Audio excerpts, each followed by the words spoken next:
Rumanía, país miembro de la Unión Europea y de la OTAN, está en el centro de la atención el día de hoy después de sus elecciones presidenciales que fueron repetidas este domingo, tras ser anuladas en noviembre del año pasado por una presunta injerencia rusa.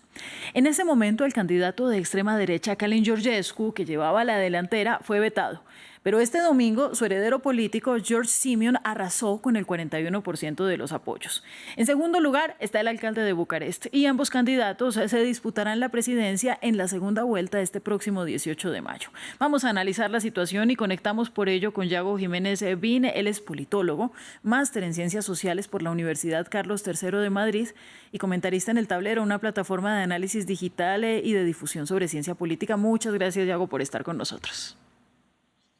Muchas gracias a vosotros, un placer.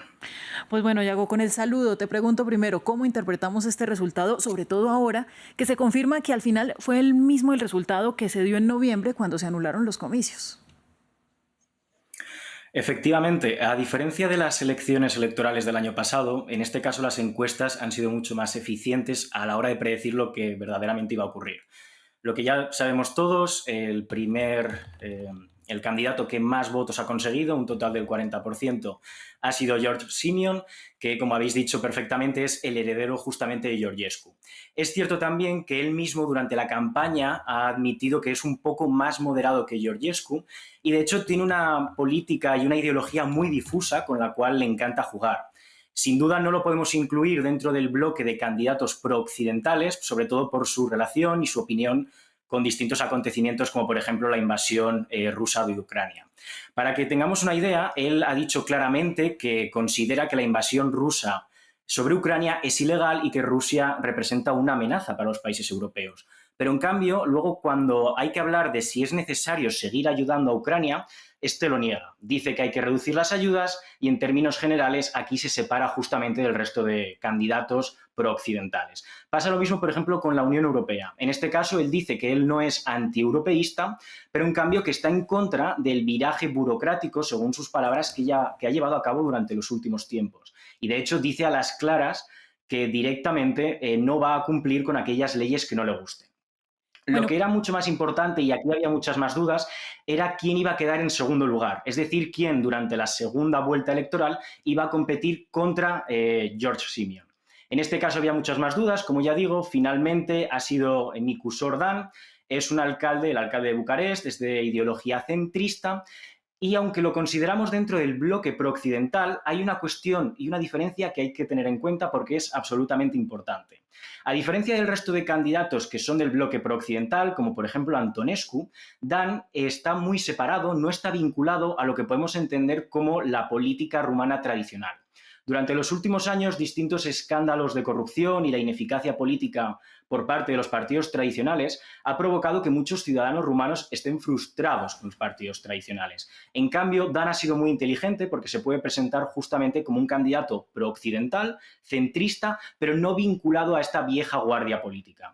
Y en términos generales va a ser una competición entre ellos dos. Si seguimos lo que nos dicen las encuestas, en este escenario de Dan contra George Simion, en principio, en segunda vuelta, quien va a ganar sería George Simion, pero es cierto que una de las últimas encuestas nos ha dicho que Dan tendría una oportunidad y que podría quedar por encima justamente George Simion por una pequeña ventaja, por lo cual estos 14 días hasta que tengamos la segunda vuelta electoral van a ser muy importantes.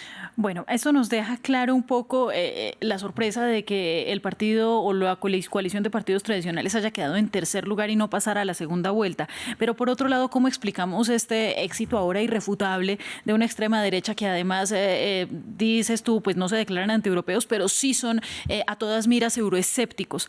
Y además anti-Ucrania y además pro-Trump y pro-Make America Great Again. ¿Cómo explicamos todos estos factores y que hayan llevado a la victoria presidencial en primera vuelta? Pues en términos generales, si nos centramos ya en toda la Unión Europea, es cierto que este tipo de movimiento conservador, de derecha radical, está ganando mucho peso. Hay, en general, una parte de la población que está descontenta con los partidos tradicionales y creo que uno de los mejores ejemplos es justamente lo que ocurre en Rumanía. Como ya digo, ha habido distintos casos de corrupción que han sido provocados por todos los partidos tradicionales. Además, en términos económicos, Rumanía lo está pasando muy mal. Si no me equivoco, es el país de la Unión Europea con el déficit más grande, creo que del 9%. Pues, ¿dónde queda, digamos, en este caso, la autoridad del Tribunal Constitucional después de este resultado y la veracidad, ¿no?, del gobierno? Efectivamente, todavía no han acabado las investigaciones. Sabemos que es lo más normal apuntar a Rusia, sobre todo por el modus operandi, pero a día de hoy seguimos sin pruebas que se hayan publicado que justamente apunten a Rusia. En general, lo que ha provocado esta decisión judicial, tanto esta como la cancelación y suspensión de la candidatura de Georgescu, fue que se le echó más leña al fuego, en el sentido de que si ya había una parte de la población rumana descontenta, esto les ha motivado todavía más. Lo que ocurre con los movimientos y con los partidos de derecha radical es que si se les empieza a cuestionar, a negar o incluso a ilegalizar, lo que ocurre es que refuerza su discurso de que son el único partido o el único movimiento que, por decir así, se atreve a ir contra el sistema. Les ilegalizas y, en general, les cohesionas y le das mucha más veracidad a su discurso interno. Puede que no de puertas para afuera al resto de la ciudadanía, pero sí justamente a los votantes y a las personas que apoyan a estos partidos. Bueno, habría que revisar porque hay figuras similares que se están presentando ahora mismo en Alemania, con relativas similitudes en Francia también.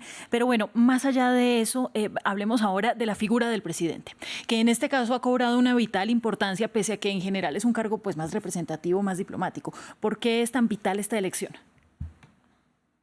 Efectivamente, en el caso de Rumanía, el presidente tiene muy pocas competencias, pero justamente una de ellas es en política exterior. Entonces, lo que ocurre es que Rumanía, en términos geopolíticos, es importantísimo. Como ya habéis destacado, tiene frontera con Ucrania y cuando queremos proveer al país de munición y armamento en general, hay que pasar por Rumanía. De hecho, me gustaría puntualizar la importancia que tiene la relación individual entre Estados Unidos y Rumanía. Hablamos de un país que tiene a más de 1.500 soldados norteamericanos en suelo rumano. También, en términos generales, el país cuenta con 3 bases aéreas de la OTAN y Estados Unidos tiene en este país un escudo antimisiles. Entonces, lo que ocurre es que dependiendo de quién acabe siendo el presidente y de cuál es su opinión sobre Rusia, sobre Ucrania, sobre Estados Unidos, una de las pocas competencias, que es la política exterior, puede cambiar. Y dado que en términos generales es tan importante lo que ocurre y lo que decide Rumanía, hablamos de que puede tener implicaciones a gran escala. Bueno, ¿cómo podría entonces, para hablar de términos más específicos, cambiar la relación de Rumania con sus aliados de la OTAN, con este flanco que está tan cercano de Ucrania y con la Unión Europea, pues según el resultado que veamos el 18 de mayo? Pues en términos ya de simplemente Rumanía, lo que puede ocurrir es que por decisión del presidente, si llega a serlo George Simeon, se reduzca o directamente se anule lo que puede ser la ayuda financiera y militar que manda Rumanía. También en este caso es muy importante el sector agrícola, que es destacable tanto en Rumanía como en Ucrania. Y Rumanía puede comenzar a poner trabas a que el cereal ucraniano pase por Rumanía y llegue a la Unión Europea, cuando justamente la exportación del cereal es uno, por decir así, de los elementos que permite estabilizar hasta cierto punto la economía ucrania dentro del contexto, por supuesto, de invasión rusa. Y ya más en términos generales, es cierto que sea quien sea el que acabe siendo presidente de Rumanía, sí hay cierto consenso en que van a invertir más en defensa. Actualmente cumplen con el compromiso con la OTAN de un 2% del PIB, pero la idea es que tanto un candidato como el otro posiblemente busquen llegar incluso al 4%. Lo que también es necesario indicar es que la relación con Estados Unidos, si acaba siendo George Simeon, posiblemente se refuerce, porque hablamos de un candidato que a las claras dice que es incluso fanático de Donald Trump y le sigue tanto en términos ideológicos como también en las formas políticas. Bueno, pues muchos dualismos en esta elección. Ya para finalizar, Yago, mi última pregunta es, de ganar Simeon, ¿podría ser que Georgescu volviera a aparecer en el plano político después de ser inhabilitado en las elecciones de noviembre que fueron anuladas? Efectivamente, una de las cuestiones que más le ha gustado repetir a George Simeon durante la campaña es que si él acaba accediendo y que gana el puesto de presidente, lo que haría sería incluso colocar como primer ministro a Georgescu. También es cierto que esto hay que tomarlo con cuidado porque estamos en campaña y una de las principales preocupaciones que tiene ahora mismo George Simeon es asegurarse los votos y concretamente los votos que en la primera vuelta electoral del año pasado tenía Georgescu. Entonces, a lo mejor hablamos de una promesa que luego no se cumple, pero sí es cierto que parece que hay gran sintonía ideológica entre ambos y que posiblemente no solo escuche, sino que le coloque en algún asiento político a Georgescu. Pues bien, muchísimas gracias. Ahora nos faltará ver que terminen las investigaciones sobre las elecciones de noviembre que finalmente fueron anuladas y terminar de entender cuál fue el impacto de esta supuesta injerencia rusa en la percepción pública, pues sobre la democracia, sobre las instituciones de Rumania. Tampoco olvidar que ya reaccionó el Kremlin diciendo que Rumania le negó al pueblo el día de hoy, y lo dijo, la posibilidad de elegir a su candidato favorito, pues haciendo referencia a esta inhabilitación de Georgescu. Pero bueno, esto es un tema en desarrollo. Yo te agradezco mucho. Es Yago Jiménez Vine, politólogo, máster en Ciencias Sociales de la Universidad Carlos III de Madrid. Un gusto. Igualmente, un placer.